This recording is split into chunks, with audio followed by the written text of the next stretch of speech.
Hello everyone and welcome back to the Athenaeum Astrologicum with everyone's favorite pansexual elf. And that's not any kind of slur or anything, let's face it. That is literally what Jean Equinard is. He is a pansexual elf. There's no two ways about that. Anyway, we're here to continue our quest for the truth and we're going to get straight into it. Hello Jeanne. What are we getting out of this? Malefic 2. Deal unexpected damage with a potency of 200. Okay, I'll take it. The vault went and outdid themselves. The location of our next symposium?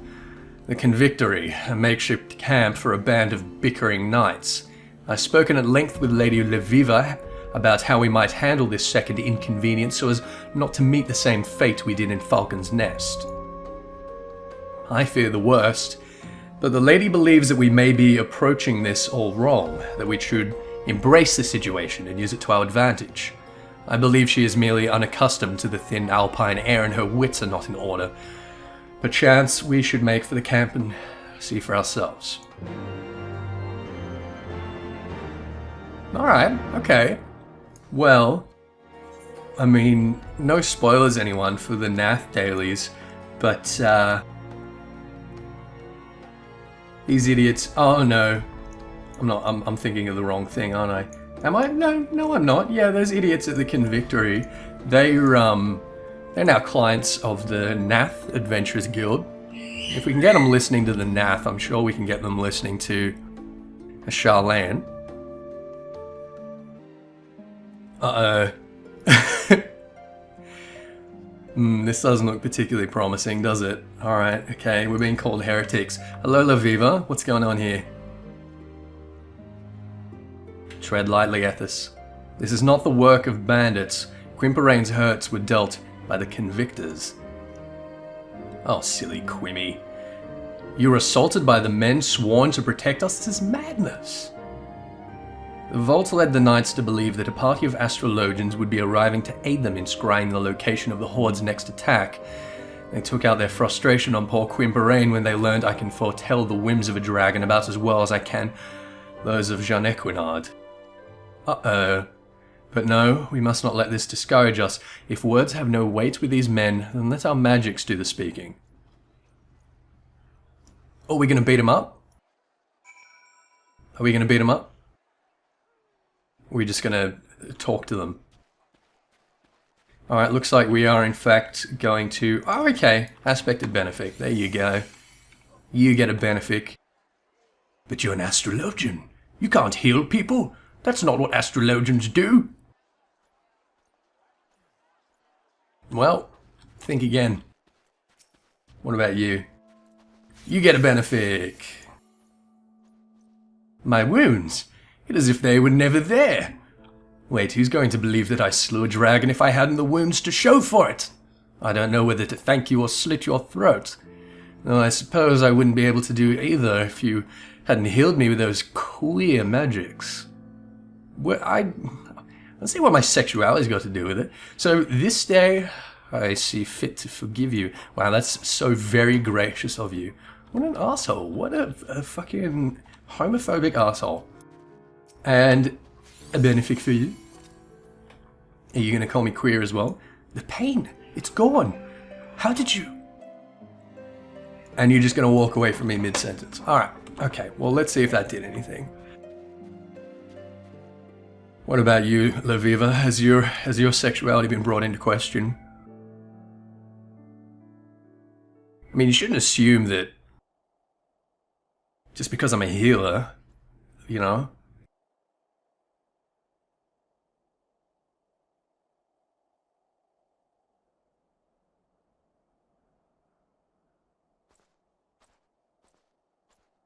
Well, you...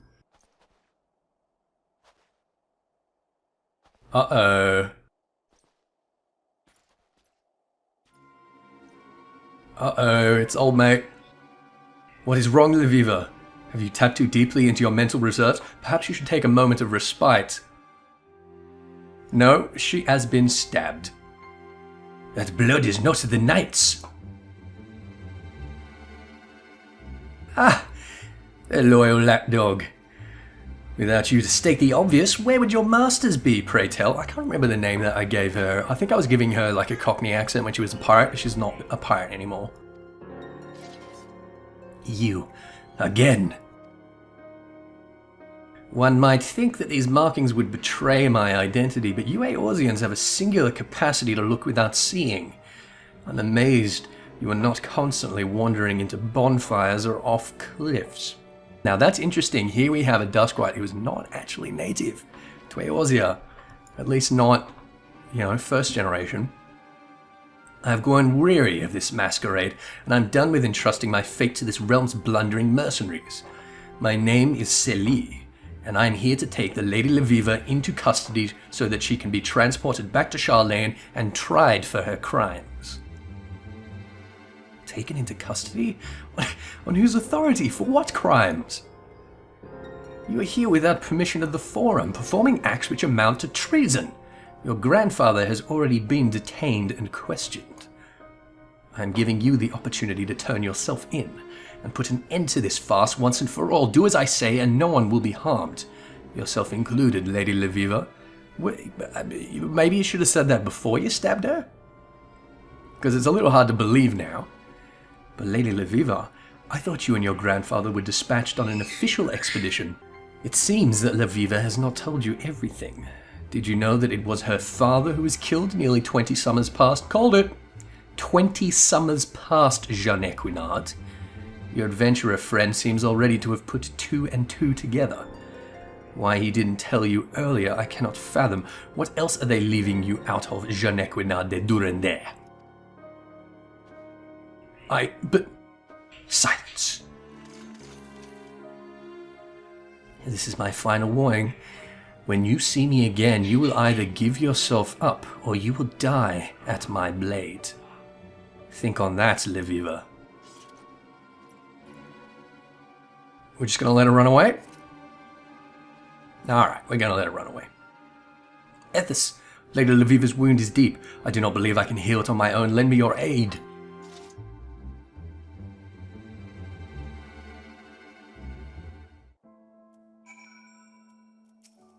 And you get a benefic.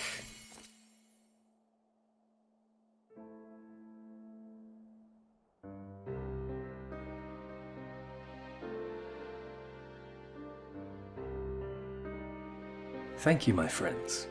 For someone who claimed she was hired to bring me back to Charlene, her aim was quite true.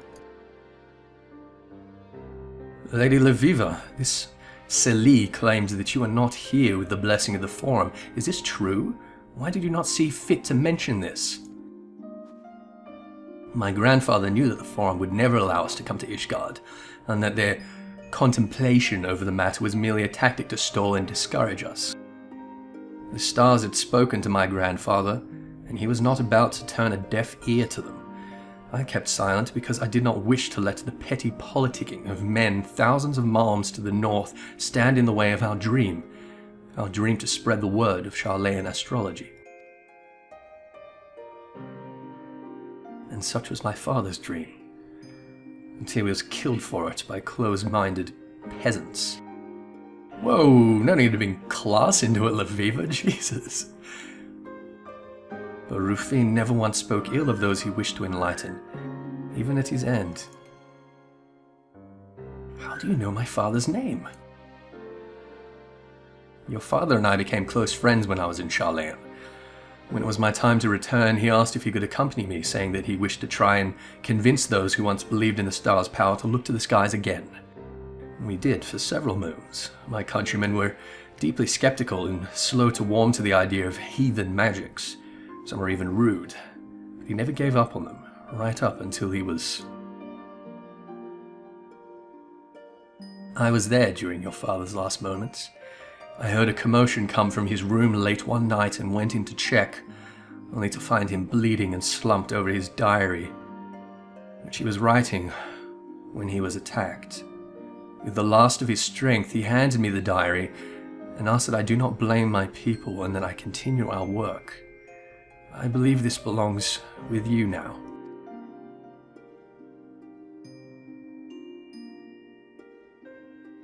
I do not know if I can forgive those who killed my father.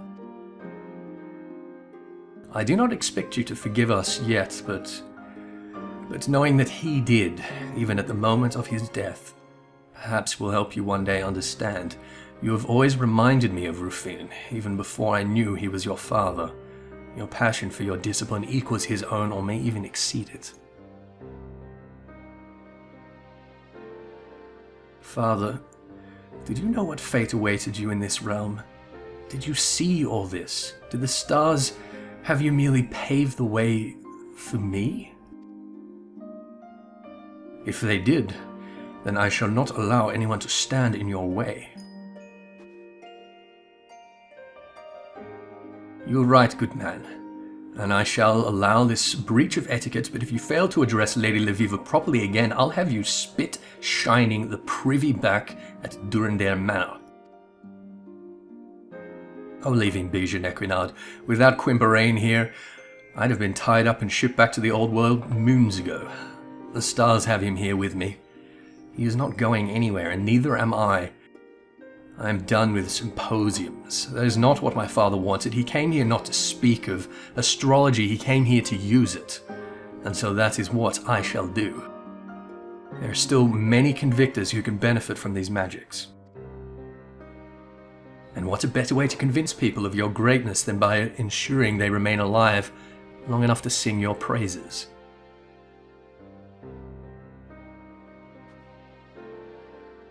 Jeanne, will you tell me of my father?